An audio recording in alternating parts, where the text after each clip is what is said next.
Welcome to the SNF Spotlight series. I'm your host Yitz Rubin, and in this series we will be speaking to some of the healthcare leaders who are making a big impact in the industry.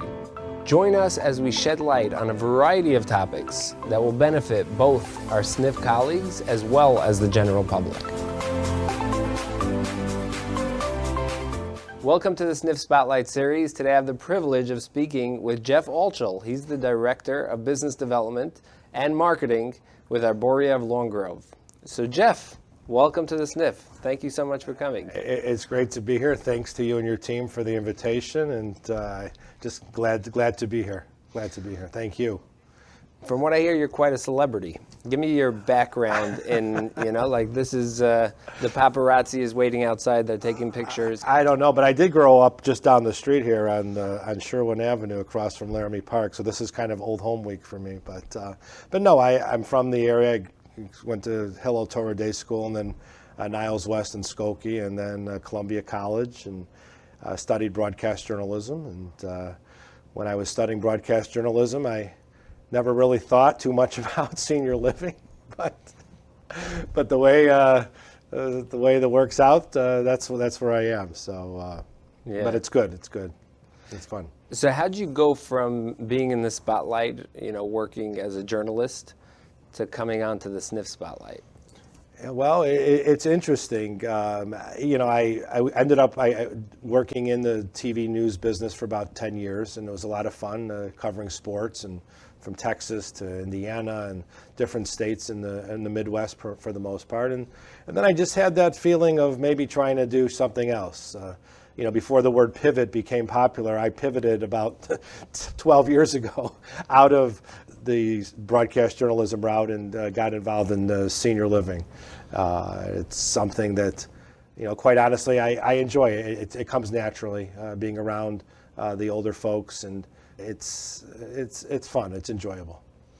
Yeah, it seems like a different style. Like, what would you say, how did it come natural to you to go into helping the elderly? I think it's a great question. I think it's because I truly can be myself. I was very blessed of spending a lot of time with my grandparents. And I know a lot of folks in senior living mention that, but I sincerely did, and it sincerely was very meaningful to me. And whenever I'm working with a family, I always will daydream for a minute, I'll admit that, about, this is my grandma, this is my grandpa. And I have some wonderful fond memories of growing up around them. And I just, I talk to the residents like I would talk to my family. So I guess just the opportunity to do something where you really could just be yourself and not put on some phony, personality. So just like I'm talking to you here, I'm just being myself. Yeah. Would you say that that's something that younger people may not experience and realize, that taking care of the elderly may actually be taking care of themselves? It can be very fulfilling, very rewarding, especially if you really appreciate that journey that senior has been through their life, and so many folks, and I'm fascinated by some of the folks that I meet, and that's another thing that I love about my job is hearing their story. The gentleman who was at Motorola for 45, 50 years, or a nurse who went back to medical school after her kids were born, at 40 years old, to go back to be a nurse. You meet people like that and if you really appreciate that, it can be a very rewarding experience. And not everybody does, and that's okay. But I think for those that do appreciate life's journey, working in senior living in general can be a very rewarding opportunity. Yeah. It also probably slows down the pace of life. Like sometimes, and especially in the corporate world, things are very fast-paced. Mm-hmm. But coming in and being able to pivot and be able to speak to a senior and get close to them and develop that relationship, that can give a very rewarding and relaxing feeling. It definitely can. It can be therapeutic as long as you're keeping up with the expected velocity of the balance sheet, because as we know, there's a business on the other side of this. And while many times the journey may require a little longer cycle than the Excel spreadsheet might need, you still have to kind of balance that respectfully for both your financial obligation, but also for that responsibility and obligation you have for that senior. I'm working with families where their loved one has been in their house 50, 60 years. And all of a sudden a spouse dies, and now they start thinking about maybe mom or dad isn't safe anymore at home, and they start talking to them about the community, and all of a sudden they start holding on to their furniture, and I can't leave this big house and go into a small apartment. You have to be respectful of that, and I think the more you can be respectful, at the end of the day, it could actually accelerate that move in to satisfy the balance sheet. But you have to be very careful, because if the families and the seniors sense that you're just trying to hustle them through and get them to sign a lease right away, they run away. Yeah. They run away. So can you tell me a little bit more about the balance sheet and the care side? Like, how would you balance that? You know, it's tough. It's, you know, the balance sheet speaks loudly. And at the end of the day, that's often who the boss is. But at the same time, if you take the time to respect that resident's journey and get to take the time to understand what their needs are, the balance sheet will take care of itself. Because if our senior care providers are providing that value and experience and outcome, families, they'll pay for it. Absolutely. And I think what happens is that when we try and move things or move people through the system too fast, and we forget about the care, when there's a lack of value, when the family starts seeing that they're not getting anything in return, that's where sometimes the hiccups begin. Yeah. So tell me a little bit more about Arboria Long Grove and how you guys take care of each patient in their own way. I appreciate that. Arboria Long Grove is a 100 apartment community nestled in the woods of Long Grove, about 40 minutes just west of here. It is 4 years old now, and it has some very proud local ownership. And, you know, I think, you know, what separates us a little bit is that we do have that local presence, local ownership, as opposed to being a big box senior living provider. But the challenges remain the same for us. And the biggest challenge, again, is making sure that the families that are investing with us to take care of their loved one, you know, are getting value in return, getting the care that their loved one needs in return. And it comes down to really taking the time to get to know that resident beyond what that face sheet says. Because as you know, as someone might be coming to us from a rehab, you can name the rehab, I'll throw out Symphony. We all know Symphony. And you get the face sheet and you see, okay, the person was born here, they have 4 medications. That's good information, but that's not who they are. We have to find out who these people are and then welcome them into the community, because the more we can find out who they are, it kind of brings to light the medications, the ambulation issues. Yeah. So with your background of interviewing people, getting to know people on a personal level, building that trust, would you say that gives you an edge on really understanding that this person is not just a sheet, not just a profile, but understanding that person in particular? Absolutely, and it's something that I really enjoy in getting to know the family. You know, there's something in journalism called the who, what, where, when, why, and how. And being able to exercise those critical points when meeting with the family. You know, what's going on? You know, what isn't working now? What are your expectations? What are your goals? Tell me about mom or dad. What's their background? Again, that's where those stories come out. And I could be sitting there interviewing, you know, a sports player, or I could be interviewing the gentleman whose mom just passed away, and he's worried now that dad is going to be isolated in the house. And I could still use the interviewing skills, the interviewing technique, and just the enjoyment of learning a story. Because the more, everyone likes to talk about themselves to a certain extent, right? Everyone does. So if you can give them the opportunity to tell their story, it helps also break down the anxiety. A lot of times when folks are looking at a community option, they're nervous, they're scared, they're in denial.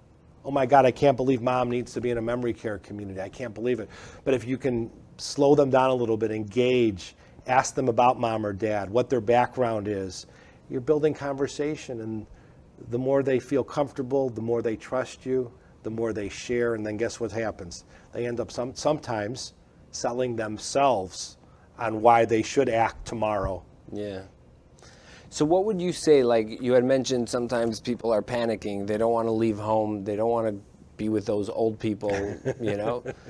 What, have you seen anybody that was like that and then they just shifted and you see them in the home in Arboria Long Grove and like they are happy, they're in a better place? There's a great story that I tell to this day, and it's not that it's so rare, but it's always fresh in my head. And about 15 months ago, I was working with a family, and the husband had passed away, and the wife was starting to look. Her name was Esther, and she came in there, and she with her daughter, and just you could just tell. She, she's looking around and she's just shaking her head, and this isn't for me. I don't want to live with the old people. If I had if I had a quarter for every time I heard that, I don't want to live with the old people. Long story short, after a couple months of initially visiting, she did make the transition. Now she is in the community. 15, 16 months later, befriended one of the residents, one of her neighbors, and I like to tell that story. It happens more often than not in senior living.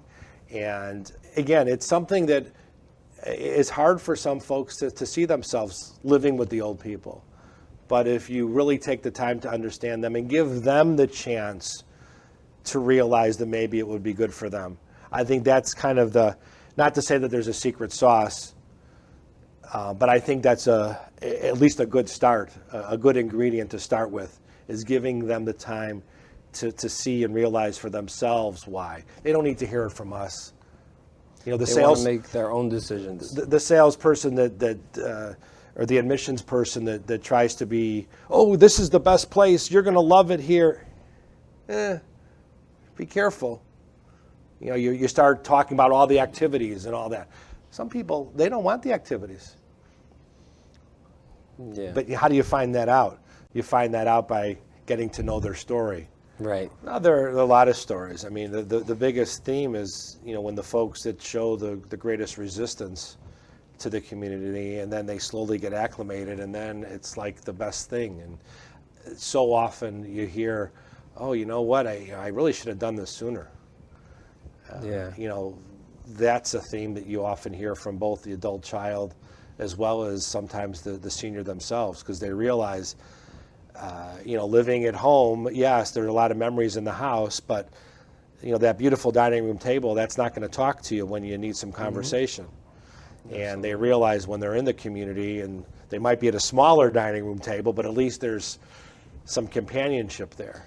Yeah. And I think that's, like I said earlier, in the morning, I try as much as I can to walk through that dining room in the beginning of the day at breakfast time, and to see the residents that, I don't want to live here, I don't want to be with the old people, and then you see them, and they're enjoying the company, the camaraderie, because that's such a big reason why someone chooses the community over staying at home. As we know, there are a slew of home care providers. Many of them are excellent, and there's a lot of good care that you can receive at home. But the social piece of being at home is not the same when compared to the community. It's just not. Absolutely. I mean, I get there is a big stigma right now about nursing homes that hasn't been portrayed in the best light. Right. But I was just thinking, like, how come there's no more awareness of the social aspects? Like, home health is not going to give that to you. These people need, family members. How often can grandkids visit and children visit? Like, they need a social life. They need activities. Is that like what Arboria Long Grove provides for these people? Absolutely. I mean, our care staff, our leadership team, we become surrogate family members, because our team, especially during COVID, we were seeing these folks more often than their family. In fact, they were seeing us exclusively. So that simple interaction of, one of the services we provide is we'll bring the newspaper to the residence room. Do you know what kind of impact that had during COVID, when there was a face-to-face opportunity, when we were bringing meals into the apartment? if someone needed help with their medications. Those human-to-human contacts during the course of the day, COVID or no COVID, are so powerful. And the bond between our team and the residents is incredible. Yeah. And that becomes as much of a social piece as anything else. Yeah. Yeah. I mean, do you feel like, for me, I keep hearing some of the people that I'm talking to is like people are gearing towards home health or assisted living or, but not necessarily skilled nursing. Do you feel that may be a mistake, that just because of the social aspect? I mean, I guess assisted living does have that social aspect, but home health does not. Right. And that's a huge part of the human anatomy, that they need that interaction. So would you say, like, hey, I think that this is a mistake. I think more people should be going potentially to assisted living or skilled nursing facilities to be able to get that peer and activities? I think, yes, it should definitely be explored for everyone, but the senior living, congregate living experience may not be for everyone. You could have someone who just would rather be on their own. The social piece doesn't mean anything to them, even though it should mean something to them. It could help them, and there are studies that show the social interaction. But if you take someone that really wouldn't appreciate it or doesn't benefit from it, you could argue that maybe the congregate living isn't for them. But on the flip side of that, it can be a beautiful thing for so many, maybe more people, with the understanding that that social interaction is as good as any chicken soup that you could have, any good remedy. Absolutely. Is that socialization. And having matzo ball soup with folks at your table. Don't talk to me about matzo ball Right? soup right now. You're making me hungry. When you have kreplach with someone at the table, it tastes maybe better or different than if you're sitting by yourself. Right. Well, I'm not sure about kreplach and matzo ball soup, but other things. I would say gefilte fish. Gefilte fish or some herring. Yeah. Yeah. Yeah. So, would you say that this is something that you feel might be changing? I mean, I would assume there's so many other things besides for draining family members and things like that. There's also so many benefits to being in a skilled nursing facility or assisted living facility that I think it might be more beneficial even if somebody could stay at home. Yeah. It's like just the social aspect and having someone cook for you. I mean, I'm like thinking like maybe I'm 37, maybe I'm ready. Yeah. Well, you got a couple years. I'm a little closer to it than, but the point about staying at home. There are a lot of situations that I come across where the adult child is taking care of their loved one. What they don't all of a sudden realize is that adult child who has a full-time job and now all of a sudden is taking on the full-time responsibility of taking care of their parent, they don't necessarily really understand what that's about. And something that I always talk about when I'm meeting with families and learning about the family is that that becomes a 24/7 job for that adult child. I talk about going back to being the son, being the daughter, not having to worry, is mom getting her medications? You're always going to worry, but you don't have to make sure you leave work every day at 3 o'clock to make sure mom is taking her meds at 3:20. You know what I mean by that? You can kind of go back to being the adult child and not the caregiver. So that's another kind of value add of the community experience. So how does sales and marketing fit into SNFs? Well, it's about awareness. It's about relationships. I mean, that's part of how we kind of connected here. Social media obviously gives you an awesome opportunity to network with folks, maybe a little easier, more efficiently than in the past. But listen, like we said earlier, at the end of the day, we're in a business. And there are balance sheets that need to be completed and filled out with some nice big crooked numbers. And how do you do that? How do you get those numbers that you need? You got to pound the pavement. Someone who I respect dearly, who is part of the founding group at Arboria, said you have to get on top of the mountain, maybe Table Mountain, and you have to let people know what you have. Otherwise, if they don't know, how would they come? Another part of my career that we really didn't talk about is I used to sell at the baseball games and the football games. I was walking around the stands, and how did somebody know what you had in your cooler? You had to let them know that you were selling beer. So you had to, hey, cold beer, who's thirsty now? You had to shout from the mountain. So in maybe a different way, you have to kind of shout from the mountain and let the folks know what you're doing. You have to get out there. Right. So are you running through your facility and saying, anyone want beer? Well, not yet. We do have wine, though, for happy hour. No, it's, getting out. Again, the last year was different, obviously. We couldn't get out as much, so we were doing a lot of social media. But getting involved with the community. And I don't mean the community inside. I'm talking about the surrounding community where your community is based. Because so often, location plays into why someone chooses a community over another one. And the more awareness you can drive within your community, that will help you in building that identity and awareness, because it all starts with awareness of what you're offering. So the sales marketing piece, you have to have the care, because if you don't have the care, you can have all the sales and marketing, and because that's what you're selling in essence is the care. And if you have great care but you don't have good marketing, how's anyone going to know about it? Absolutely. So. Yeah, so Arboria has extremely beautiful facilities. We probably should have shot there. We should have done... we could have, yeah. Tell us about some of your favorite residents, if you can. They're all, I mean, honestly, they're all favorites. I enjoy all of them. They all bring something different. And truthfully, you get to know some better than others. Some families, just by their nature, their personality may be a little bit different. But otherwise, again, from the beginning, if you build that trust and build that rapport and you get to know them, the more they share. And I've met some wonderful people, professional people, that when I hear their story, I'm like, wow, that's kind of cool. And they're all special. They're all special people. Right. So there are, on occasion, some more difficult ones.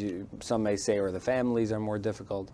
How do you navigate through those situations? Good question. I try to remember that it is a very difficult situation, and you don't know everything that's going on. And let's be honest, you can build the rapport, you can build the trust, but you're still a stranger to them. And how much are they they're not going to tell you everything. Nobody tells you their whole life story. So there could be some underlying factor, and especially when you're dealing with multiple decision makers, you don't always hear the whole story, and so you don't always connect like you think you might or would with everybody. So tell me about your nickname, The Stick. Where did you see that?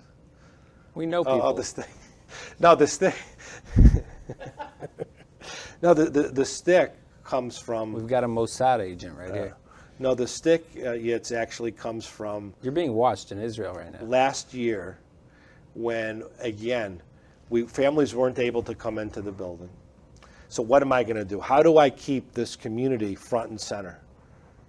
I go on Amazon. I ordered a $22, it was $22, selfie stick, and I had my iPhone, and I would be a little TV reporter. Oh, nice. Because if you think about it, your community has a story every day. And if it doesn't, then you're in trouble. But if you have that nose for news, okay, and you understand that, okay, how can I keep my community front and center? How can I try and engage someone who's now at home because they can't come in? How do I keep the family connected to their loved one? So I would walk around with my selfie stick and grab videos, and if you look on our Facebook page or our LinkedIn page, you'll see that that's what we were doing last year. And my colleagues affectionately named me the Stick. The Stick. I love it. Yeah. So tell me some stories that you've seen while you were doing it, and like what's posted, what can we look for? Well, there's just a lot of, experiences that go on just daily. I mean, it could be the resident coming in the dining room and looking at the menu.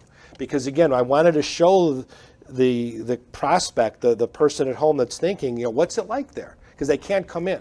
So I basically pulled the curtain up on the community and said, this is what's going on. And we would do a Facebook Live, and you might see someone scratching their head like that, but That's what goes on in a community. And I think the more, this is something interesting, is the more real, the more authentic your information sharing can be, builds trust. If everything is always so perfect, and you know what I mean? Yeah. It's so I realize, and I've actually shared this in other training with other sales and marketing folks. Don't worry so much about, is your hair perfect and is your tie on straight? Because it's not about you. It's about the story that you should be telling and showing. Right. Not you, but the experiences that are going on inside the community. Right. So, celebrating, birthdays. We just did something where we had a cupcake and surprised one of our residents for their birthday. And a resident who doesn't normally smile, she lit up brighter than the candle.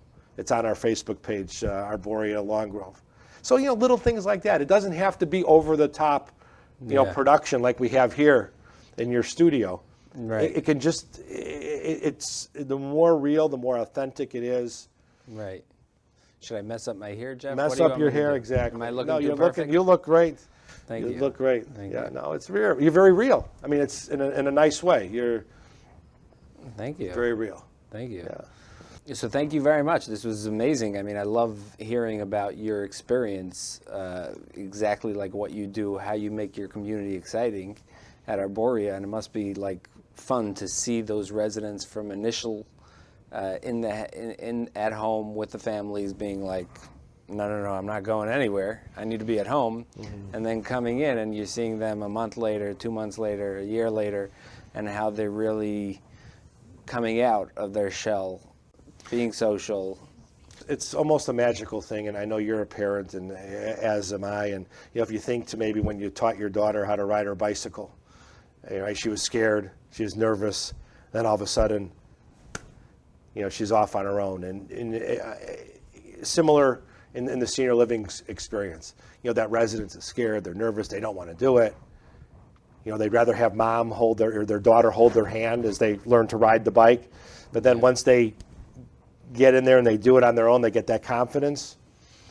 It's a very nice thing. It's very nice. They become friendly, they're social, meeting people, it must be rewarding. Yeah, and if we keep that in mind, again, getting back to the business side of it, we know it's a business. But if we're mindful of the steps and the magnitude of the decision, especially today, so many communities, everyone's telling you how great they are, which one should I choose? If we're mindful and respectful of that family's journey, that resident's journey, I think it'll play dividends on the back end. In fact, I know it will. Absolutely. The SNF Spotlight series would like to thank the Renewal Rehab family for sponsoring this program. Renewal Rehab is the best therapy provider for SNFs nationwide.